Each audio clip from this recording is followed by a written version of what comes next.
ii dhegayso si wacan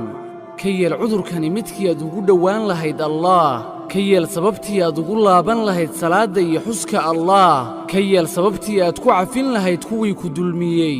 soo xasuuso nimcooyinkuu allaah kugu manaystay waxaad bixi jirtay adigoo qoslaya misana ciyaaraya laabtaaduna ay kuu deggan tahay waxaad ka fikiri jirtay sidii aad maal u samaysan lahayd balse ha ilaabin naxariista rabbi waayo markaa waxaad milkinaysay waxa ugu muhiimsan dunida kuwaasoo ah caafimaadka iyo laabtaadoo dareemaysa xasilooni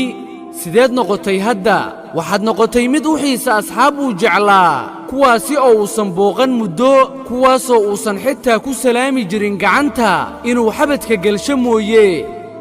balse maanta intaasiba waxay noqdeen kuwo mamnuuc ah tani waa fursaddaadii aad allaah ugu laaban lahayd walaal idhegayso walaalkayow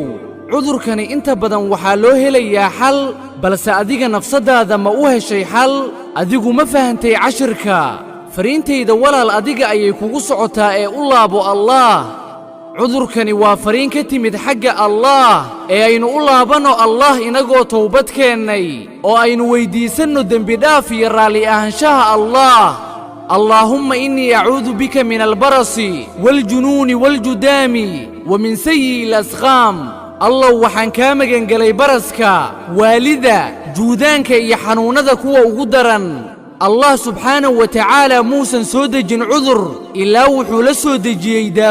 daawadeedana maanta ma ahan waxaan ka ahayn towbad ka ahaatay niyadda dhabtii waxaa badatay macaasida ee allow noo dembi dhaaf yaa allaah naxariistaadana rabbow nagu manayso aamiin aamiin والسلام عليكم ورحمة الله وبركاته